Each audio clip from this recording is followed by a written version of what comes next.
So I have a pretty embarrassing confession to make in this video. I feel compelled to tell you what I did, so I thought I'd go ahead and make a video about it. But of course, this is not complete drama channel, although a lot of people would like to see it that way. It's not, it's an off-grid channel. So I think I'll go ahead and talk about the off-grid stuff first, and then go ahead and confess my crime. Not a real legal crime, but a moral crime. So as you know, Carolyn's son is living here in this camper for a while. We're not sure how long, but enough to get him back on his feet. We've pretty much got everything set up now. Everything's working out. We got the water heater hooked up in there, the on-demand water heater. I've showed you mine many times before. He's got our old one, which we thought was bad. Turned out it was a water pump. Long story, don't want to get into it, but we ended up putting a new one in our shower. So he got the old one. That was our backup. So if it ever goes out, I guess we'd have to share his shower. I don't know. Yesterday, we was able to get water into this camper. As I explained before, all he's got to do is turn on the generator. He's still learning the process, but he's picked up on it quite quickly. So you turn on the generator, plug in the well pump, and then the hose runs into the water heater through the door. We might drill a hole or something so he doesn't have to run that through the door.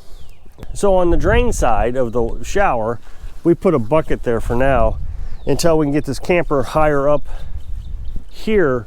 That way we can run the water right into the septic system, which I've told you many times, I'm not going to discuss the septic system because the code enforcement guy said, let's just keep that off YouTube. Not that I'm doing anything illegal. He just got tired of getting complaints from my subscribers. So if we got the camper higher up, we wouldn't have to run drainage uphill. We got the bucket underneath there, and then he just, after his shower, goes over and dumps it into the sewage system. It's working out pretty well. Now, he's not a carnivore like Carolyn and I, so I would imagine he's getting tired of all the meat meals and eggs. Apparently, he's not a big fan of eggs either. So Carolyn's been trying to mix the eggs in with our meals. Right now, we got 3 dozen, which is pretty high number of eggs. So what we did was we gave him several trays of canned food, the chicken and the beef and all that stuff. So what Carolyn does for supper is she'll make a meat product. She'll take some out of the freezer and make some sort of meat product. And then we always have eggs with it. Well, I guess you guys was getting confused. I mean, I don't know. I can understand how you're like, oh, I thought he liked eggs. He doesn't like eggs. She hasn't been cooking eggs in the evening. Well, I said to her this morning, well, go ahead and cook eggs for you and me. He can eat the canned food if he's still hungry after he eats his main course meal. So we'll get back to eating plenty of eggs so we get caught up on our eggs again. He is at work today. This is his first day on the job. He'll be getting on his feet pretty quickly. The other day, I showed you that the generator had went out finally. The old Champion generator. And I told you that I've ordered a carburetor for it. So the carburetor's supposed to be here today. It's a little chilly. We had huge storms come through last night. I think most of the middle of the country got hammered with storms. There was actually a town south of St. Louis that got demolished also. So I guess it was pretty close by. But now we got this cold front coming in. It's back down to the 30s and 40s. We were up in the 80s yesterday. Got all acclimated to the hot weather already. I mean, we were sweating yesterday when we were trying to get that generator started and get his shower hooked up and all that stuff. And today I've got a coat on. So I don't know if I'll work on it today, but the carburetor's supposed to be here today. It won't be that hard to replace. The hardest thing about this generator is getting the suitcase off. So I'm hoping that this thing will fire back up to life. So then we'll decide whether we're going to give this to her son or not. Now, something that we learned today, one of the things that he likes to eat is potatoes. And we don't have an oven for potatoes. So anytime we had potatoes when we were non-carnivores and we were eating like everybody else, we never ate just a potato. We would eat mashed potatoes or something like that and just cook them up in boiling water. We don't have an oven. I mean, there is an oven in there, but we haven't hooked propane up to it. I'm not going to get into all that stuff again. People are just going to do what they always do and tell me how to do it all. And like they've been here living this life. There is a microwave in the camper. Now we've unplugged it and it does work, but we unplugged it because at nighttime the microwave is still using energy. The clock's on and, you know, just it's using energy.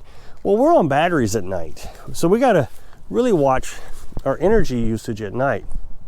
And he's been really cautious about it. I told you a while back that the camper came with, the previous owners left 2 lamps in there. And they're those brass touch, you know, you touch it and they turn on.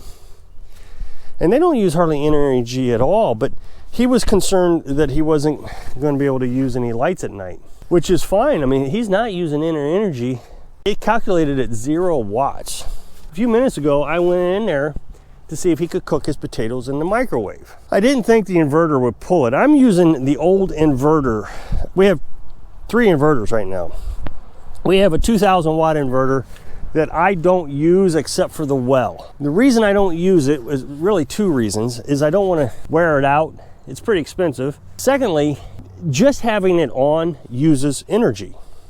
Whether you use it or not, just it being on uses energy. We have a 1,000 watt inverter that we were using. Now both of these are called modified sine wave. So the hertz is all over the place. It's not 60 hertz like regular electricity. So a while back we were using the 1,000 watt, and then when we needed well, we turn on the 2,000 watt because the 1,000 watt uses less electricity when not in use. Well, then we got a true sine wave inverter when we bought the freezer.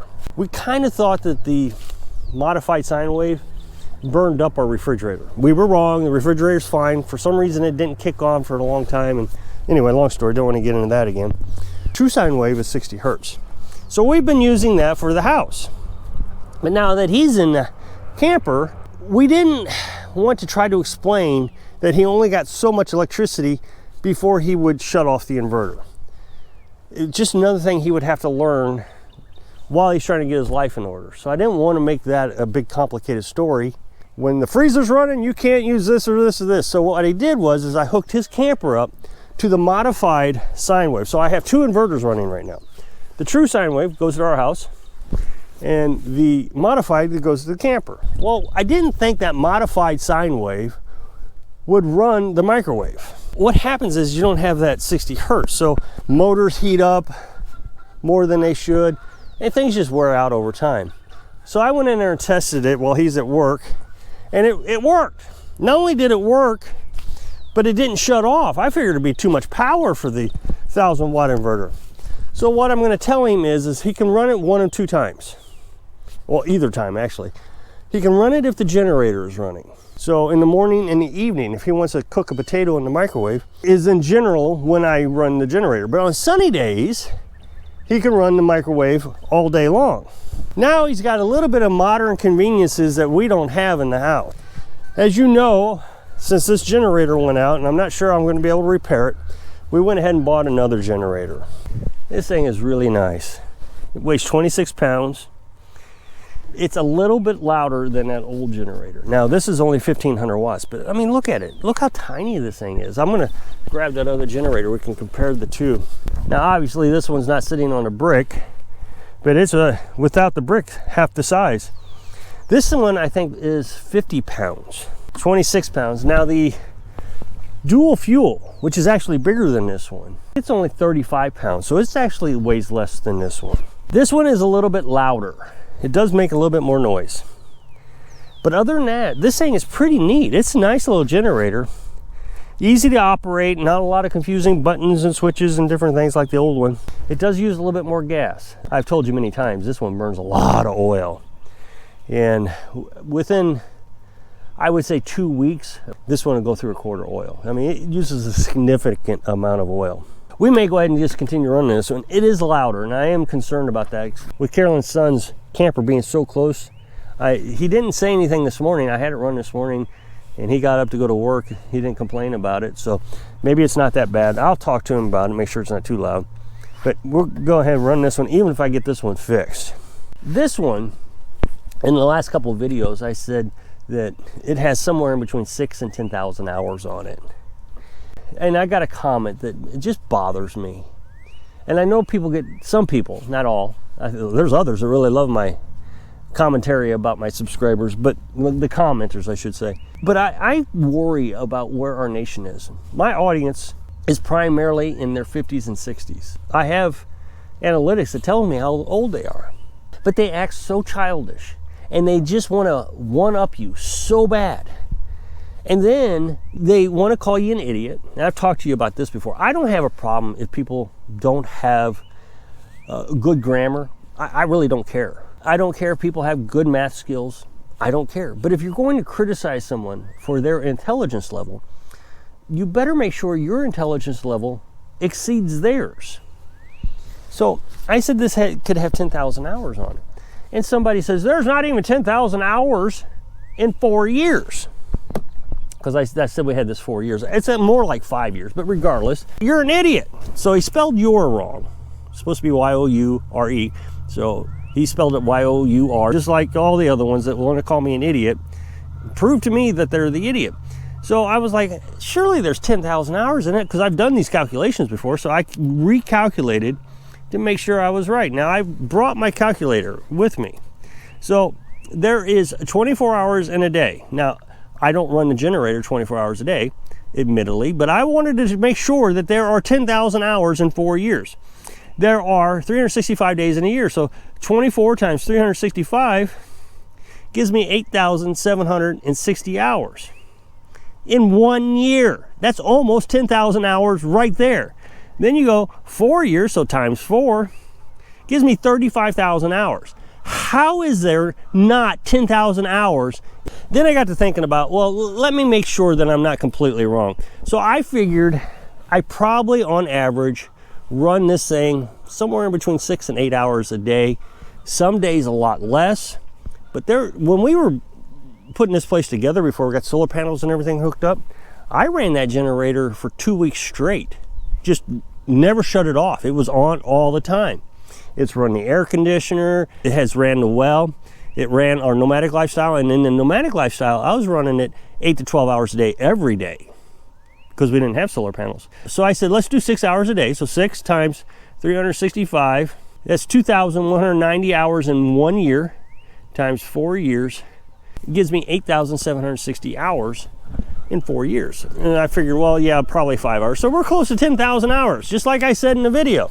I'm bothered by this. It bothers me that we have an older population who want to act so childish, immature, to tell people how stupid they are by demonstrating their stupidity. Why would anybody do this? Why would anybody criticize someone about their intelligence level showing a lower intelligence level? Maybe I'm not explaining this right, but it does bother me. And then what bothers me is we are watching an off-grid channel where math is a big deal. Math has to work when you're living off-grid. You have to know how many watts you're using. I've said this many times. Amps times volts equals watts. You know how many volts your house takes? 110 volts. Then you look at the tag on your appliance. Let's say it's 1 amp. 110 times 1 amp equals 110 watts. And I can't believe how many people just can't seem to grasp that. And then I get these people who in the comment section tell me, oh, it's a younger generation, they're doing it to you. I don't have that many younger generation. I actually watched a video of a guy criticizing me. He literally took my video, re-uploaded it illegally because that's copyright infringements. So he takes my video and starts criticizing me while he is half out of his gourd on alcohol. He was just so jealous and so, I don't know. I don't even understand why he was making fun of me. I was just talking about off-grid living. And he's got these laugh tracks in it, like he's making fun of me. I don't understand this. It really is baffling to me. But in the end, I am cheating on my old generator. This generator has become a real friend. It's been so reliable, and I do think I'm going to be able to fix it. I got my fingers crossed. That carburetor's supposed to be here today, so we'll see how it goes. So I hope I can inspire you to figure out all the math you need so you can live your dreams. Thanks for watching.